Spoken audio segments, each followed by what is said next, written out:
천미 예수님, 두 주일 동안 잘 지내셨나요? 지난주에 온 신부가 특별히 사고를 치거나 제 뒷담화를 하거나 없나요? 다행이네요. 부를 때마다 자꾸 옛날 이야기를, 벌써 한 20년도 넘은 이야기를 끄집어내는 일이 있어서 저보다 등치는 크지만 착한 친구입니다. 오늘은 요 세 가지 키워드를 보게 될 텐데요. 첫 번째는 우리가 일반적으로 분리불안이라고 하는 증상을 알고 있는데, 그것이 주님과의 관계 안에서 영적인 분리불안이라고 하는 식으로 나타나는 것들을 어떻게 하면 극복할 수 있을까라고 하는 부분, 그리고 오늘 주님 승천 대축일을 맞이해서 주님 승천이 우리의 삶과 신앙에 갖는 의미가 무엇인가라고 하는 부분, 그리고 마지막으로는 우리 신앙의 본질과 목표에 집중하는 것이 바로 승천 이후를 준비하는, 다시 말해서 주님의 재림을 준비하는 삶이다라고 하는 주제를 가지고 좀 살펴보도록 하겠습니다. 오늘은 잘 아시는 것처럼 주님 승천 대축일이고요. 오늘 저희는 제1독서인 사도행전의 말씀을 근거로 해서 너희를 떠나 승천하신 저 예수님께서는 너희가 보는 앞에서 하늘로 올라가신 모습 그대로 다시 오실 것이다 라는 말씀을 중심으로 승천에 대해서 구체적으로 살펴보도록 하겠습니다. 어린이들은 누구나 분리불안이라고 하는 것을 겪습니다. 왜 아이들이, 특히 유치원 가기 전쯤 된 아이들이 엄마랑 떨어지면 마치 죽는 걸로 생각하는 친구들이 있어요. 그래서 한순간이라도 엄마랑 떨어지면 막 엉엉 울기도 하고 막 소리를 고래고래 지르기도 하고 정말 난리가 나요. 그래서 엄마가 뭘 하든 최소한 엄마 옷자락에라도 붙들고 있어야 안심이 되는 친구들이 있습니다. 물론 어린아이는 태어나자마자 아주 어린 시기부터 긴밀한 애착 관계를 형성한 엄마라고 하는 존재와 그런 어느 정도의 관계에 집착을 보이는 건 누구나 갖고 있지만, 그것이 일상생활이 안 될 정도로 엄마가 직장에 출근을 못할 정도로 심각해지면 우리는 이것을 일종의 정신적인 질환으로까지도 구분하기도 하지요.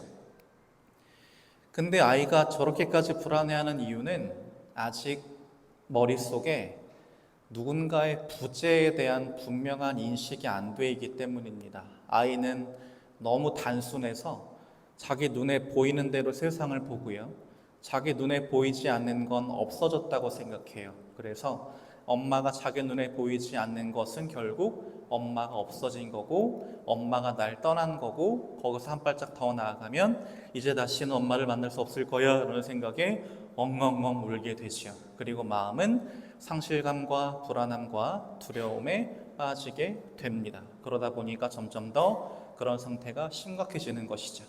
근데 이런 아이의 상실감과 불안함과 두려움은 어떤 체험을 통해서 극복됩니다. 어떤 체험을 통해서? 엄마랑 한번 떨어져 보고 났는데 다시 엄마를 만났을 때, 엄마가 분명히 내 곁을 떠났었는데 다시 나타나서 아무 일 없다는 듯이 이렇게 엄마 왔다 하고 나를 안아주고 사랑해주는 체험을 하게 될 때, 아이는 마음속으로 비로소 깨달음을 얻습니다. 아, 나는 엄마가 내 눈에 안 보이면 엄마가 사라진다고 생각했는데, 엄마와의 관계가 끝이라고 생각했는데, 엄마를 영영 잃는 거라고 생각했는데 아니네, 엄마는 다시 곧 나에게 돌아오네. 그러니 내가 엉엉 울면서 유치원 안 간다고 난리치고 엄마는 안 떨어지겠다고 막 생떼 부리고 할 게 아니라, 오히려 내가 씩씩하게 엄마 말씀 잘 들으면서 잘 기다리고 있으면 엄마가 곧 돌아와서 나를 다시 사랑해 주겠네 라는 생각을 하게 됩니다. 그럼 요즘 우리 아이들이 어떻게 씩씩한 모습으로 변하죠? 엄마 회사 갔다 올게 그러면 쿨하게 자기 장난감을 만지면서 엄마 갔다 와 하는 모습으로 성장하게 됩니다. 그리고 그때부터 우리 아이는 독립심과 사회성을 키워가면서 한 사람의 진정한 어른으로 성장해 가지요. 이게 돼야 사회관계라는 걸 맺을 수 있는 거예요. 내가 누구랑 단 한순간도 떨어지는 걸 못 견디면 관계를 맺을 수가 없어요. 우리는 누구하고도 하루 24시간 내내 떨어지지 않고 있을 수 없잖아요. 만나면 헤어지기도 하고 헤어지다가 다시 만나기도 하고 이런 것들이 반복되는데, 이것에 대한 불안과 두려움을 극복해야만 우리는 비로소 누군가와 제대로 된 관계를 맺고 한 사람의 독립된 인격체로 성장할 수 있는 겁니다. 예수님은 바로 이런 비슷한 차원에서 제자들에게 부활하신 다음에 당신 모습을 드러내셨어요. 그리고 오늘 제일 독서인 사도행전을 보면 예수님께서 무려 40일이라고 하는 기간 동안 제자들에게 여러 번 나타나셔서 당신의 모습을 드러내시고 제자들에게 필요한 가르침들을, 말씀들을 해주셨다라고 분명하게 기록하고 있습니다. 이런 예수님의 노력을 통해서 제자들은 영적인 분리불안을 극복하게 됩니다. 사실 제자들은 예수님과 떨어지는 것에 대해서 굉장히 큰 공포심을 갖고 있었어요. 예수님의 무엇을 체험하면서 예수님께서 십자가에 못 박히고 돌아가시는 그분의 아주 절대적인 부재를 체험하면서 이제 우리는 끝이구나 라고 하는 깊은 절망감에 한번 빠져봤었습니다. 그런데 예수님께서 놀랍게도 죽음을 이기고 부활하셔서 제자들에게 모습을 짠 하고 나타나셨고, 부활하신 다음에도 바로 사라지시지 않고 여러 차례에 걸쳐서 마치 엄마가 직장 갔다가 엄마 왔다, 다시 어디 갔다가 엄마 왔다 하는 것처럼 제자들에게도 나 다시 왔어, 난 늘 너희와 함께 있어 라고 하는 것들을 여러 차례의 재회, 만남, 이런 체험들을 통해서 제자들에게 보여주신 겁니다. 그리고 이를 통해서 제자들은 비로소 주님에 대한 영적인 분리불안을 극복하게 됩니다. 주님이 우리 눈에 보이지 않는다고 해서 영영 사라지신 게 아니구나. 심지어 내 눈으로 그분을 보거나 내 손으로 그분을 만질 수 없는 상태라고 해도 주님은 내가 알 수 없는 놀라운 방식으로 늘 언제나 나와 함께 계시는구나 라고 하는 사실을 깨닫게 되지요. 그리고 그때부터 제자들의 모습이 달라집니다. 두려워서 다락방에 숨어서 떨고만 있던 그들이 비로소 내가 언제나 너희와 함께 있겠다라고 하는 그분의 약속을 믿고 한 사람의 떳떳한 사도로 변화되게 되는 전환점을 맞이하게 되지요. 그리고 예수님은 바로 이때 어린아이가 영적인 분리불안을 극복하고 한 사람의 어른으로 성장해가는 그 시점, 제자들이 당신에 대한 분리불안을 극복하고 한 사람의 어엿한 신앙인이자 사도로 변화해가는 그 시점에 비로소 당신에 관한, 당신의 신원에 대한, 당신의 소명에 대한 분명한 가르침들을, 구원의 진리들을 알려주십니다. 가장 중요한 게 예수님께서 살아계셨을 때도 제자들에게 여러 번 강조하셨던 이 구절이에요. 성경에 기록된 대로 그리스도는 고난을 겪고 사흘 만에 죽은 이들 가운데에서 다시 살아나야 한다라고 하는 이 구원의 진리를 제자들이 비로소 받아들일 준비가 됐다라고 판단하시고 알려주신 겁니다. 그래서 제자들은 이 진리를 알기 전에는 예수님이 고통당하고 죽음당하시는 것이 그냥 슬픈 사건, 절망적인 어떤 슬픔, 나쁜 일이라고만 생각했는데 이 모든 일이 다 하느님 손바닥 안에서 하느님이 미리 계획하시고 당신 뜻에 따라 이루어 가신 신비이자 그분의 뜻이었구나라고 한 깨달음을 얻게 된 것입니다. 그렇기 때문에 이제 제자들에게는 한 가지 분명히 해 나가야 될 소명이 주어집니다. 예수님께서도 하느님의 뜻에 따라서 철저하게 고통받고 죽음당하는 그 길을 걸어가신 것처럼 예수님의 제자들인 자신들 역시 예수 그리스도의 뜻에 따라서, 하느님의 뜻에 따라서 예수 그리스도의 이름으로 모든 민족들에게 구원에 대한 기쁜 소식을, 누구든 죄를 용서받고 회개해서 하나님 나라에 들어갈 수 있다라고 하는 구원의 기쁜 소식을 사람들에게 선포해야 하는 아주 중요한 소명을 비로소 받게 되는 것이죠. 그런데 문제는 주님께서 언제나 나와 함께 계셔라고 하는 것을 내가 항상 인지한다고 해도 실질적으로 그분에게서 오는 물질적이고 물리적이고 한 도움이 없다면 복음 선포라고 하는 아주 중요한 사명을 수행하는 것이 굉장히 힘들고 어렵다는 데 있습니다. 그래서 제자들도 사실 계속해서 망설였어요. 내가 잘할 수 있을까? 내가 혹시 주님의 일을 망치는 건 아닐까? 나 때문에 모든 게 다 엉망진창이 되지 않을까? 라고 하는 두려움과 걱정이 있었기 때문에 제자들도 망설였던 것입니다. 그래서 예수님께서는 그런 제자들의 마음을 헤아리시면서 한 가지를 분명하게 약속하십니다.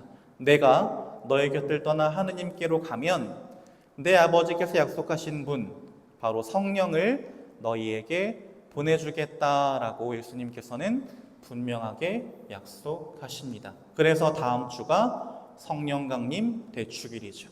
이렇게 성령을 보내신 제자들은 어떻게 되느냐?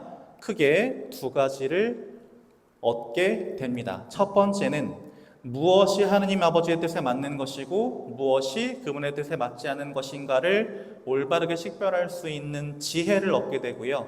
두 번째는 고통과 시련을 마주하더라도 절망하지 않고 담대하게 당당하게 쳐나갈 수 있는 용기와 힘을 얻게 됩니다. 성령께서 오심으로써 이 두 가지 좋은 점들을 얻게 되는데 여기서 한 가지 우리가 분명히 지켜야 할 게 있습니다. 성령께서 주시는 그 두 가지 은총을 받으려면 예수님이 말씀을 지켜야 하는데 예수님은 뭐라고 말씀하시냐면 예루살렘에 머물러 있어라 라고 제자들에게 이야기하십니다. 저 말씀이 무슨 뜻일까요? 예수님은 왜 굳이 제자들에게 예루살렘에 머물러 있어라 라고 하셨을까요? 예수님은 분명히 제자들에게 온 세상에 가서 모든 민족들에게 복음을 선포해라 라고 소명을 맡기셨는데 또 갑자기 지금은 예루살렘에 머물러 있어라 라고 하십니다. 제자들에게 예루살렘은 어떤 곳일까요? 좋은 기억이 많을까요? 슬픈 기억이 많을까요? 슬픈 기억이 많을 겁니다. 예루살렘에 들어가서 좋았던 날은 딱 하루였어요. 언제? 입성하신 날. 막 사람들이 막 자기 옷을 벗어가지고 길에 깔고 나뭇가지 흔들면서 막 우리 메시아께서 오셨다 난리쳤을 때 딱 하루. 그 다음부터는 반대자들의 핍박과 모략과 음모와 여러 가지 것들에 시달리다가 고통당하고 돌아가셨던 장소였어요. 예수님을 잃은 곳이에요. 또 예수님을 잃는 과정 안에서 자기가 얼마나 부족하고 자기가 얼마나 한심한지를 깨닫게 된 장소 역시 예루살렘이었습니다. 누가 가장 그걸 크게 느꼈을까요? 모든 제자들이 예수님을 버리고 도망쳤지만 특히 베드로는 예루살렘의 옛자도 듣고 싶지 않을 거예요. 저는 무슨 일이 일어나든 꼭 예수님 곁에 끝까지 남겠습니다 라고 약속했는데 정말 예수님이 예고하신 대로 닭이 울기 전에 예수님을 3번이나 모른다고 그분과의 관계를 부정했던 자신의 부족했던 과거가 절절히 스며있는 곳이 바로 예루살렘이기 때문입니다. 그래서 제자들은 마음 같아서는 예루살렘에서 빨리 벗어나고 싶었어요. 나의 흑역사가 있는 이곳을 벗어나서 새로운 곳으로 나아가서 당당하게 담대하게 내가 멋진 사도의 모습으로 복음을 전해야지 라고 생각했는데 예루살렘에 머물라고 하시니 당황할 수밖에 없을 겁니다. 그런데 예수님께서 제자들로 하여금 예루살렘에 머물러 있어라 라고 하신 것은 제자들이 주님을 따른다는 핑계로 세상에서 도피하려고 하지 말아라, 현실에서 도피하려고 하지 말아라 라는 뜻입니다. 보통 신앙생활을 하면서 신앙과 생활을 분리하시는 분이 있어요. 그런 분들이 자주 입에 담는 말은 뭐냐면 왜 신부가 정치에 자꾸 관여합니까? 라는 말씀을 많이 하세요. 저는 정치를 하고 싶은 생각은 없어요. 웬만하면 저는 강론 시간에 정치 얘기를 하지 않고, 그러나 우리가 해야 할 건 신앙과 삶을 이렇게 분리시켜버리면 예루살렘을 떠나는 삶이 되는 겁니다. 예수님 우리가 사는 그 자리에 가서 그 자리가 하느님 나라로 변화해 가도록 적극적으로 노력하라고 하신 것이 마치 대단한 그 고승이 몰래 암자에 숨어 들어가서 혼자 이렇게 돌을 닦는 것처럼 나 혼자만 이렇게 막 마음의 평화를 얻고 잘 살라고 하신 게 아니에요. 우리 신앙생활은 그런 게 아닙니다. 우리는 신앙과 생활이 함께 가야 진정한 신앙생활을 한다고 할 수 있기 때문에 예수님은 우리가 사는 세상에서 벗어나지 말고 바로 그 세상 안에 하느님 나라라고 하는 그 이상적인 나라를 오게 만들어야 한다라는 이야기를 제자들에게 하신 거죠. 그리고 이 힘들고 어려운 현실 안에서 이 세상의 하나님 나라가 되도록 노력하는 그 사람들만이 성령께서 주시는 그 좋은 은총들을 받아서 누릴 수 있다라고 분명하게 말씀하고 계시는 겁니다. 그 말씀을 남기고 난 다음에 예수님께서는 제자들에게 강복하시며 하늘나라로 올라가셨다라고 복음서에도 기록되어 있습니다. 어떤 장면이 떠오르지 않으세요? 강복하시며 올라가셨다. 여러분들도 늘 강복 받으시는데 언제 받으셔요? 파견이 뭐 하는 건데요? 이 성전을 떠나서 어디로 가시는 거예요? 내가 살던 자리, 세상으로 가서 신앙과 생활이 하나 되는 삶을 하러 가시는 그 순간에 여러분들도 하나님으로부터 오는 축복을 받아서 파견돼서 가시는 겁니다. 그러면 여러분들에게도 제자들과 똑같은 소명이 주어집니다. 어떤 소명? 복음을 삶과 행동으로 실천하고 살아내셔야 하는 소명이 주어집니다. 그리고 예수님께서 하늘로 올라가셨다라고 하는 말씀은 예수님께서 우리가 사는 이 세상을 떠나서 저 세상, 여기랑은 완전히 동떨어진 하나님 나라로 떠나버리셨다라는 뜻이 아닙니다. 왜 그럴까요? 하늘이 어디 있는데요? 어디서부터 하늘나라로 부를 수 있어, 우성아? 대충 고도가 몇 미터쯤 되면 하느님 나라라고 부를 수 있는 거야. 우리 그쪽 과학 시간에 배웠죠. 대륙권, 성층권, 중간권, 열권인데 어디쯤이야?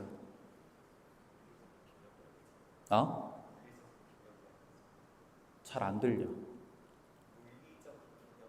그렇죠. 물리적인 개념이 아닙니다. 하늘은. 우리는 어디를 보고 하늘이라고 불러요? 내가 이렇게 두 발을 땅에 딛고 섰을 때 바라보는 어디? 위는 어디든 다 하늘입니다. 다시 말하면 예수님께서 하늘로 올라가셨다라고 하는 뜻은 우리와 동떨어져서 따로 계신다라는 뜻이 아니라 우리가 보고 듣고 느끼지는 못할지라도 언제나 우리와 함께 계시면서 우리가 우리에게 맡겨주신 그 소명을 얼마나 잘 수행하고 있는지, 얼마나 기쁘게 행복하게 살아가고 있는지를 옆에서 늘 지켜보고 계신다라는 뜻입니다. 이게 바로 승천의 의미예요. 주님은 우리를 영영 떠나신 것도 아니고요, 우리로부터 완전히 멀어진 것도 아닙니다. 우리가 영적인 분리불안을 잘 극복할 수 있다면, 주님께 대한 믿음과 신뢰와 사랑의 실천으로 그분의 현존을 늘 느끼면서 살 수만 있다면 주님은 우리가 당신을 필요로 할 때 늘 함께 계셔 주시고 우리를 도와주시고 이끌어 주신다라는 뜻입니다. 그래서 우리가 주님의 그 말씀을 굳게 믿고 주님의 뜻에 따라서 이웃을 나 자신처럼 사랑하라라고 한 계명을 잘 지키고 살면 우리는 이 땅 위에 발을 딛고서도 얼마든지 예수님을, 하느님 나라를 체험하고 느끼고 살 수 있다라고 하는 것이 바로 우리가 오늘 기념하는 주님 승천에 담겨있는 의미인 것입니다. 우리는 한 가지를 분명하게 기억해야 해요. 엄마가 볼 때만 공부하는 척하는 친구는 미안하지만 좋은 성적 거두기 어렵습니다. 잘 아실 거예요, 어머니들. 보통의 이제 집에서 키우는 자녀분들이 그런 친구들이 있죠. 열심히 폰게임 하다가 엄마가 볼 때만 갑자기 공부하는 척하고, 근데 너무 다 보여요, 이게. 네. 근데 보통 공부 잘하는 친구들 어떤 친구들이에요? 엄마가 보든 안 보든 자기가 할 일 하는 친구들. 근데 우리 구원도 마찬가지예요. 예수님이 느껴질 때만, 예수님이 나를 보고 계신다라고 생각될 때만 그분의 뜻을 따르는 척하는 신앙생활로는 하느님 나라에 들어가기 어렵습니다. 그게 아니라 예수님은 언제 어디서 내가 무엇을 하든 늘 나와 함께 계시고 나를 지켜보고 계셔라고 하는 분명한 마음으로 늘 그분 뜻을 따라가는 삶을 살아야 우리는 구원의 입학시험이라고 할 수 있는 하느님 나라에 들어가는 그 길을 잘 갈 수 있는 겁니다. 그게 바로 주님 승천의 두 번째 의미라고 말씀드릴 수가 있을 겁니다. 그래서 제자들이 바로 그런 모습을 보여줘요. 하늘만 멍하니 바라보고 있는 게 아니라 오늘 복음에 이렇게 기록되어 있습니다. 그들은 예수님께 경배하고 나서 크게 기뻐하며 예루살렘으로 돌아갔다. 그리고 줄곧 성전에서 하느님을 찬미하며 지냈다라고 나옵니다. 더 이상 숨지 않아요. 예수님이랑 연관되어 있다는 게 들키면 내 거를 다 잃어버릴까봐, 그분을 따르는 제자라고 하면 피해를 볼까봐 숨거나 그분의 존재를 부정하거나 그분과의 관계를 부인하거나 하지 않아요. 이제 당당하게 드러내놓습니다. 우리는 그리스도인이다라고 하는 걸 드러내면서 사실 그렇게 예수님께 대한 신뢰 안에서 하느님을 찬미하면서 기쁘게 하루하루를 지내는 모습을 보여줍니다. 말로만이 아니라 행동과 삶으로 그렇게 하는 모습을 제자들은 보여준 것이지요. 그게 우리가 살아가야 할 승천의 삶이라고 할 수 있을 겁니다. 제자들이 더 이상 두려워하지 않게 된 이유는 정말로 우리가 집중해야 할 중요한 두 가지에만 집중하게 되었기 때문입니다. 첫 번째는 우리 신앙의 본질이 무엇인가라고 하는 거예요. 신앙의 본질은 내가 원하는 걸 못 가지면 어쩌나 라고 하는 두려움으로 하느님 눈치를 보는 게 아니라 하느님은 나에게 가장 좋은 것을 알아서 필요한 때에 잘 챙겨주시는 분이야 라고 하는 분명한 믿음과 신뢰 안에서 그분께 감사와 찬미를 드리면서 그분 뜻을 실천하는 것이 바로 우리 신앙의 본질이라는 것을 알았기 때문에 그 본질에 집중하죠. 또 한 가지, 우리가 신앙생활하는 이유는 이 세상에서 잘 먹고 잘 사는 것이 아니라 우리가 영원한 생명을 누리게 될 하느님 나라에서 하느님과 완전히 일치되어서 그분과 함께 있어야만 누릴 수 있는 참된 기쁨과 행복을 마음껏 누리는 것, 그게 우리가 신앙생활한 궁극적인 목표야 라고 하는 것을 알았기 때문에 이런 신앙의 본질과 신앙의 목표라고 하는 두 가지 중요한 거에만 집중할 수 있었고, 그래서 누구의 눈치도 보지 않고 기쁘게 하느님을 찬미하면서 지낼 수 있었던 것입니다. 그래야 우리가 이 말씀이 우리에게 무서운 말씀이 되지 않아요. 승천은 떠나가셨다라는 말씀으로 끝나지 않습니다. 그 뒤에 뭐가 붙냐면 예수님께서는 너희가 보는 앞에서 하늘로 올라가신 모습 그대로 다시 오실 것이다 라는 말씀으로 끝나요. 이것은 무엇을 의미할까요? 주님의 재림을 의미합니다. 주님이 안 계시네 라는 마음으로 멍 때리고 있다가 그분이 갑자기 딱 나타나시면 나는 준비되지 않은 상태로 갑자기 심판대에 서게 되겠죠. 그게 우리가 지녀야 할 모습이 아니라 지금 여기에서 내가 할 수 있는 최선을 다해서 하느님의 뜻을 실천하는 삶을 살아야 그분이 언제 승천하실 때 그 모습으로 다시 나에게 오셔도 그게 나에게 두려운 심판이 아니라 내가 사랑하는 주님을 다시 만나는 기쁜 일이 될 수 있는 것이고, 우리가 그렇게 살아야 승천의 삶을 제대로 살고 있는 것이다 라고 하는 이야기를 예수님께서는 오늘 사도행전에서는 우리에게 알려주고 있는 것입니다. 그래서 우리가 오늘 주님 승천 대축일을 맞이해서 신앙생활을 하면서 자꾸만 신앙과 삶이 따로 놀려고 하고, 그리고 자꾸만 내 현실을 외면하려고 하고, 이웃이랑 관계는 맺지 않으려고 하고, 하느님과의 관계에만 매달리려고 하는 그런 모습에서 벗어나면 좋겠어요.